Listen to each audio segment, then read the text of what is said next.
Let's go there now and speak to him. Thank you so much indeed for joining us, and welcome to the program. Good to have you again. Thank you so much for inviting me again, Peter. All right, so when I last spoke to you, things were just kicking off, literally. And it's been a while now of deliberations, and I just wonder, as it's starting to wrap up, what's your take on how it's been? I think it's been a very overwhelming 2 weeks, not just for, the negotiators who've been, negotiating on different themes related to the conference, but also, for the young people that have been here, as activists, we're feeling like, we're standing on very thin ice, as it stands with the 2.4 degree mark that we're, set to hit to with all the promises and all the commitments that have been, made by different countries. The Paris Agreement says that we must keep to 2 degrees, if we don't want to experience climate disaster as the world. And so I think, that paints a very grim picture as to, the future. But I think we're, still hopeful. We'll still continue putting pressure on our leaders and, this commitment to lip service, especially from, the leaders that we've been seeing, has to, once we go back, really act on that and make sure that some real actionable implementation comes out from that. But coming to the conference as an activist and, having gained experience and, an insight into the advocacy that takes place has been, very overwhelming, but feeling still hopeful for the future, because then, our planet is really worth fighting for, and by all means, we have to commit to that. All right, so as a young person who's got a vested interest in the future of this planet, the issues are very clear to you, and the urgency is very clear to you. It does seem that there are certain countries who are dragging their feet for whatever reason, whether it's politics or whatever it might be. Is it the usual suspects again at COP26 that seem to be the ones dragging their feet? Definitely no surprise there. But, there is still that disparity in commitment between, countries in the global south and countries in the global north. And as you're saying, the usual suspects that we know them to be. And, it's very concerning, because then it's countries in the global south, it's countries that are calling for, greater, for us to act greater with more urgency. That we're not seeing that from countries in the global north. And, we're the smallest emitters, but then as it stands, we're the ones that are already bearing the impacts of the crisis. And countries in the global north, they're dragging their feet, and because then they're not seeing the crisis as we're seeing it. And, we're not seeing that commitment to the $100 billion that was promised back in 2009. And, we haven't really been seeing that urgency from countries in global north. I mean, South Africa did sign a just transition agreement with the US, the UK, France, and the EU. So it looks promising, I guess, from a South African perspective. But there's a whole continent full of countries, and I suppose they too are looking for some kind of assistance with this adaptation and mitigation. I think, it's very promising, definitely. But there are some, cricket workings in the background, which South Africa has to still, work into, while when we come back, look as to what are the conditions that come with this financing. But also on our leaders, it's very important that there is, that accountability and transparency.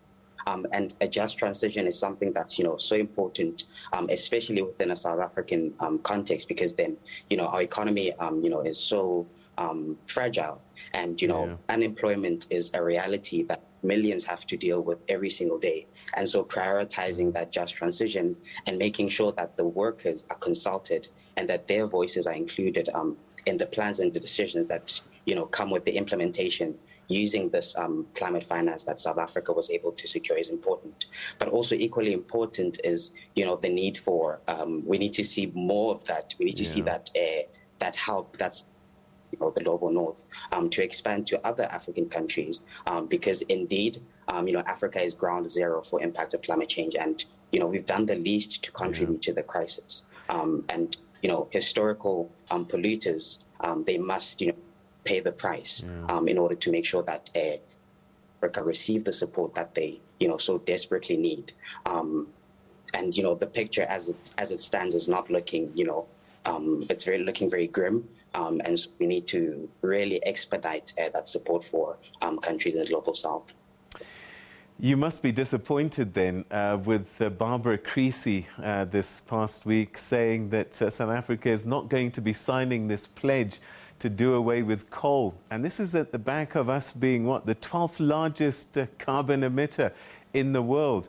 It's not a great testimony, but I suppose there are challenges that we face that are unique to us. Yes, I think if you would have asked me this question before I came to the conference, as a young person, as an activist, I would have definitely said quite disappointing.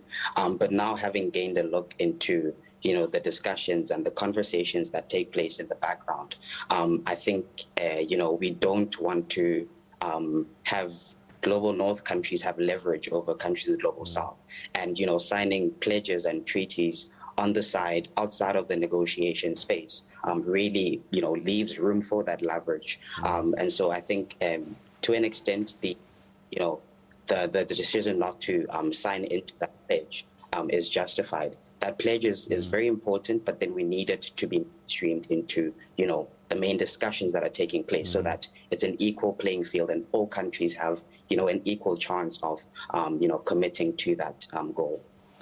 So there was an initial draft of what they think might be the conference COP26 conclusions, and there was a lot of unhappiness with that initial draft.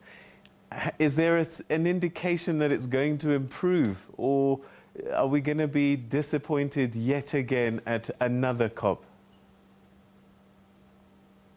I think if so at the beginning of the conference and up to now, so there was the World Leaders Summit for the first 2 days. And if you take what, the leaders were saying there, putting out all these ambitious to now what we get in the declaration, showing a disparity in, how much there is to do between, countries in the global north and countries in the global south. There is, it's not adding up. And so that, that commitment, that collaboration between the two different parts of the world is not there. It's not being reflected. And as I said, with all the commitments we sit on 2.4 degrees. And with that already, it dispels a disaster across the world. And so, countries in the global south have been, pushing very heavily and very, deeply for us to really make sure that there is a prioritization of adaptation, because then, the crisis is here with us now and we're already feeling its experiences, especially in Africa. But then there's still that pushback from countries in the global north. And with the declaration that has come out already, there's still a deadlock on, themes like finance, which is, one of the most important ones, because then we cannot talk about implementation for adaptation goals or, mitigation without talking about the need for support that is needed from, climate finance. And it's really, it feels very overwhelming. It feels very, scary, because then we know that countries global north, they know what they have to do, but then, they're still being reluctant and action is still not being seen. Okay, let's talk a little bit about the big players. United States, China, big hitters in terms of carbon emissions. There was a hope that under Joe Biden, things would be drastically different post the Donald Trump era. Have you been impressed by America's position and the things that have been coming out of John Kerry's mouth? What's been your view? Has America improved or not? They haven't set the stage alight?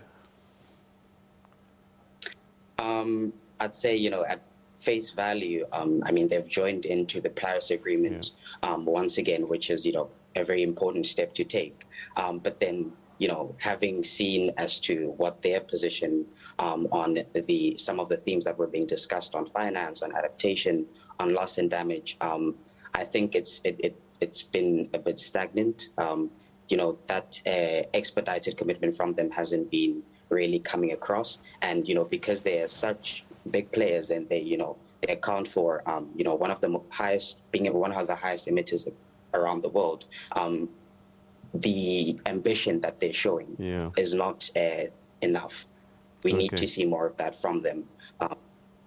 All right. Final question. There was a fear that people were going to be excluded. Activists, campaigners, especially given COVID-19 restricted the number of people in rooms and in conferences, etc. But there was always a fear, even if it was going to be full, whether all the voices that needed to be heard would be heard. Has that played out? Because I'm just seeing that some campaigners and activists staged a walkout today, chanting and jeering. And so that doesn't paint a great picture in terms of inclusivity.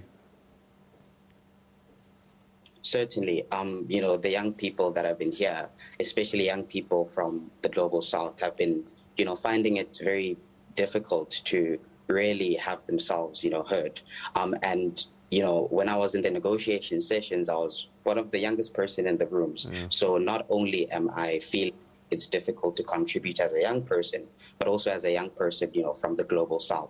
And, they had to really push back even greater numbers on the ground, because then, we realized that voices on the ground are very important to the discussion, and recognizing those voices is very, very important. And it has been, I can say it myself as well, that it has been very difficult, to, push that agenda across of young people from the Global South who are, feeling the experience of climate change hardest. Sibusiso Mazomba, we're going to have to leave it there. Thank you very, very much indeed for joining us and giving us this update, particularly through the lens of a young person. And don't forget to get a haggis before you come back from Scotland. Thanks very much. Thanks, Sibusiso.